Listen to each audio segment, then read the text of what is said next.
Well, welcome to the video guide for Ayaha and Otoha's Wrath Expert, the new Agato Uprising boss fight released as part of patch 1.21 of Dragalia Lost. My name is Xenozilus, and let's get straight to it. As a primer, Ayaha's attacks are blue and black and will inflict stun.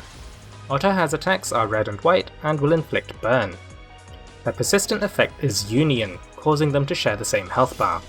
Hitting them both at the same time during their first phase will increase the damage you deal, adding value to large area of effect skills. Throughout this phase, Ayaha and Otoha will intermittently cast Let's Play, granting them the Warabe Asobi effect.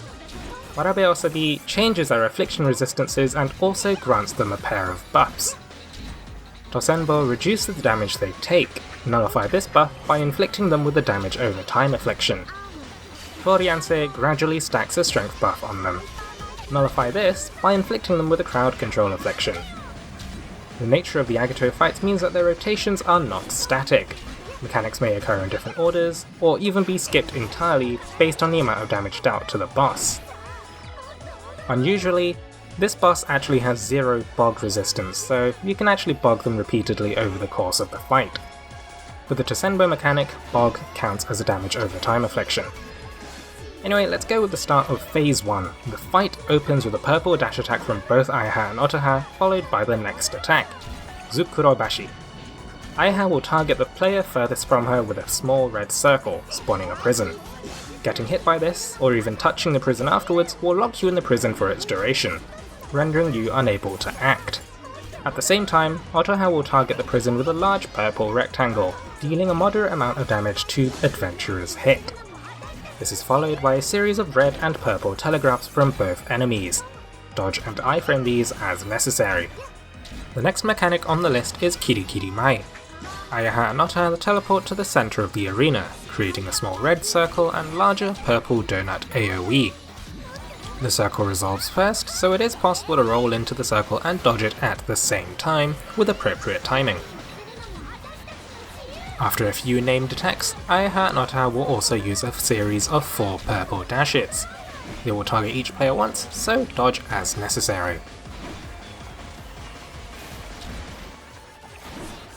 Next up is Ura Omote. Ayaha and Otoha will go to the center of the arena and fire a beam across the diameter of the arena, rotating clockwise.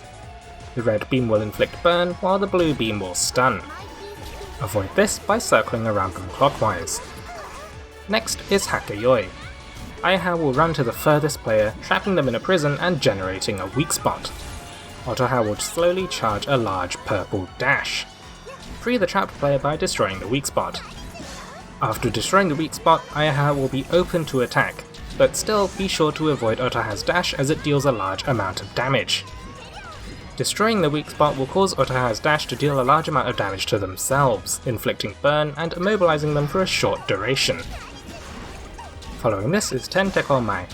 This teleports Ayaha and Otoha to the center of the arena, creating a large purple circle telegraph and a larger purple donut telegraph that, together, cover the whole arena. The circle will inflict stun while the donut inflicts burn, so stand in the appropriate section of the arena to avoid being afflicted. With a sufficient life shield, however, feel free to maintain uptime and keep smacking them. After this unavoidable damage, heal and shield as necessary. After this, the mechanics will repeat until you reach Phase 2.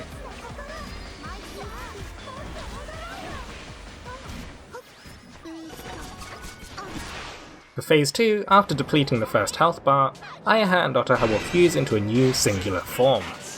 They'll start the new phase with a purple room-wide AoE.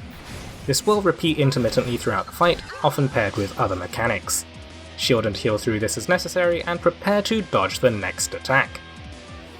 Antaga Torokosa. This attack will target the furthest player with a red, followed by purple rectangle telegraphs.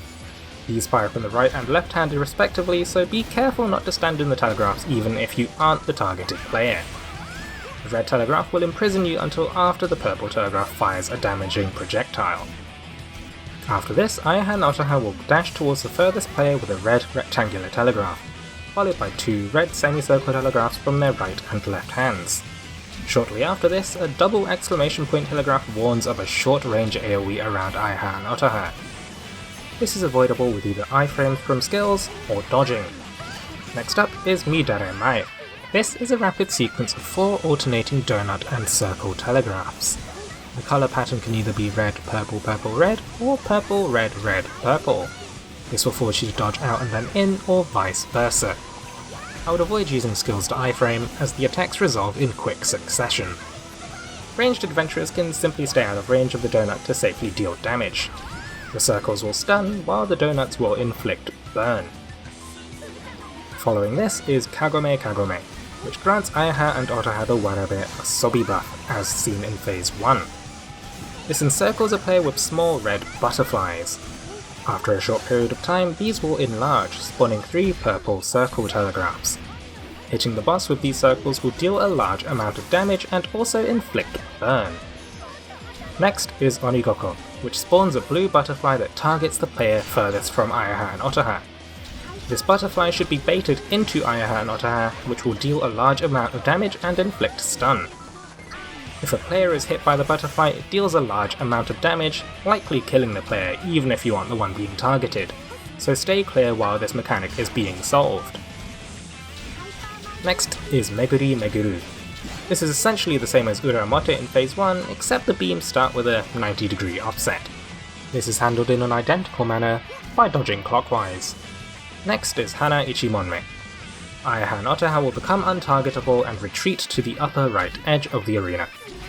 One player will be targeted and tracked by 2 large purple rectangle telegraphs. This player should follow the boss into the upper right edge, as soon after, a large purple AoE is spawned under them.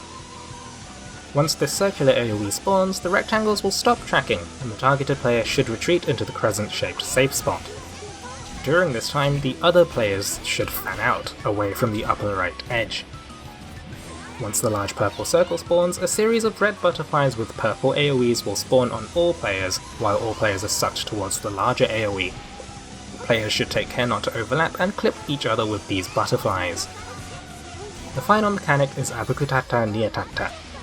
Ayaha and Otoha will become untargetable in the center of the arena, spawning a pair of black and white butterflies. These butterflies will orbit them in the middle, slowly getting closer.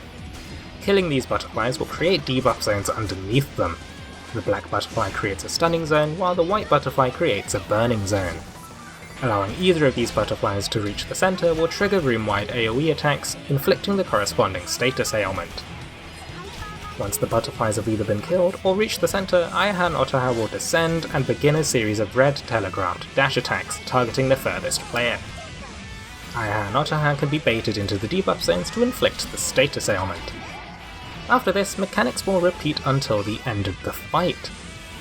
Well, that's all of the mechanics. If you have any questions, feel free to leave a comment down below. This is the first fight guide I've released, so if you'd like to see more of this, consider dropping a like and subscribing. The feedback helps me decide what kind of content to make. As always, thanks for watching, stay safe, and I'll see you next time.